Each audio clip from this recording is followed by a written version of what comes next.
আমাদের দেশে অসুবিধা কোথায় বলুন তো?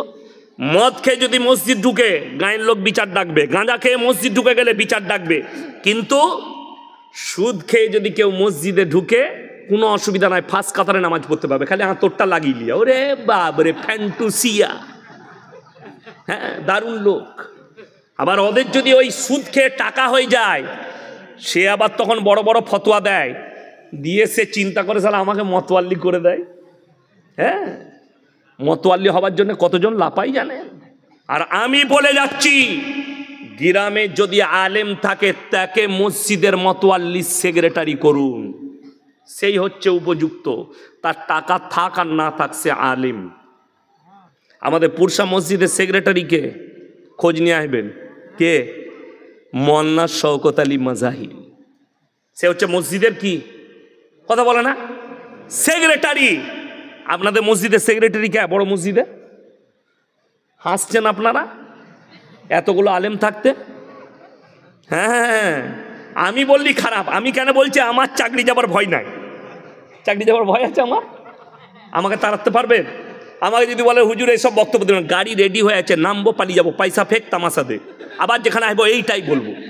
তুই লিতে পারিস তা লিবি, না লি না। পরিষ্কার কথা। এ তো ভাগ্য ভালো, আব্দুল হাফিজ ভাইয়ের নেক নিয়ত, ওই জন্য ডেট পেয়ে গেছে। না, ডেট খালি নাই, বাস্তব কথা বলছি, ডেট খালি নাই, নেক নিয়ত, আর অনেক দিন আগে ডেট বুক করেছেন। আমার ভাই, আপনাকে অনুরোধ করে বলে যাচ্ছি, আপনার সন্তানকে দ্বীনি শিক্ষা দেন, যাতে করে সে যেন হারাম হালাল বুঝতে পারেন।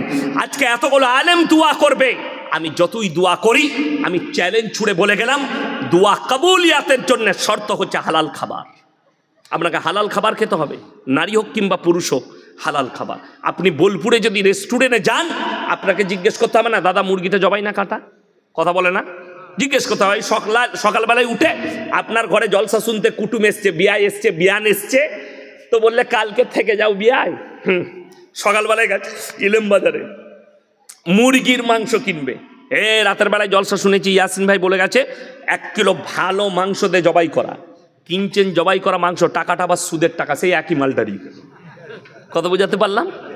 হ্যাঁ, এই যে বায়ানটা করলাম, মুমতাজ ভাই তো আল্লাহর রহমতে হাদিস কোরআন থেকে নরমভাবে বলে গেল।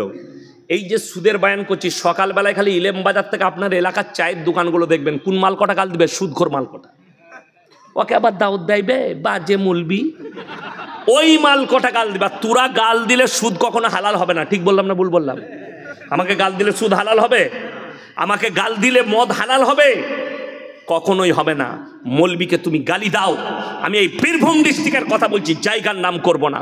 ইমাম সাহেব জুম্মার দিনে সুদের বয়ান করেছে, রাতের বেলায় কে ইমামকে হুমকি দিয়েছে রাত 12টার পরে, এরপর যদি কোনোদিন বয়ান করেছেন আপনাকে মার্ডার করব। বীরভূম ডিস্ট্রিক্ট, আমি জায়গার নাম করব না, তারা ধরে ফেলবে, মাল আমাদিকেই বলেছে। কিন্তু তারা যদি শুনে, তোমরা শোনো, তোমাদেরকে সাবধান করলাম, তুমি মৌলবীকে হুমকি দিতে পারবে, আল্লাহর কসম কোরআনের আয়াত তুমি কাটতে পারবে না, রাসূলের হাদিস তুমি কাটতে পারবে না। তুমি কবরে যাও, তুমি বুঝতে পারবে তুমি কত বড় হারাম পদক্ষেপ নিয়েছো। আপনারা বলুন, লটারির টিকিট হারাম না হালাল? আমি ইলেম বাজারে দেখাবো, মুসলমান লটারি বিক্রিও করছে, লটারি কাটছে, ঠিক বললাম না ভুল বললাম? ইলেম বাজারে দেখিয়ে দেবো আমি, মুসলমান নিজে লটারি বিক্রি করছে, কাউন্টার খুলে। তাকে জিজ্ঞেস করুন হালাল কোথা থেকে ফতোয়া পেলে। এই মৌলবীরা কেউ হালাল দিয়েছে ফতোয়া? যদি লটারির টিকিট কাটা হালাল হতো, এই ইমামরা তোমরা যা বেতন দাও, আমরা প্রত্যেক দিন একটা করে কাটতাম, 1 কোটি পড়ে গেলেই বাস কিস্তিমাত।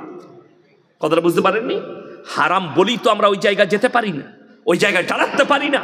আর তুমি ওটাকে হালাল করে নিয়েছো নিজের জন্যে।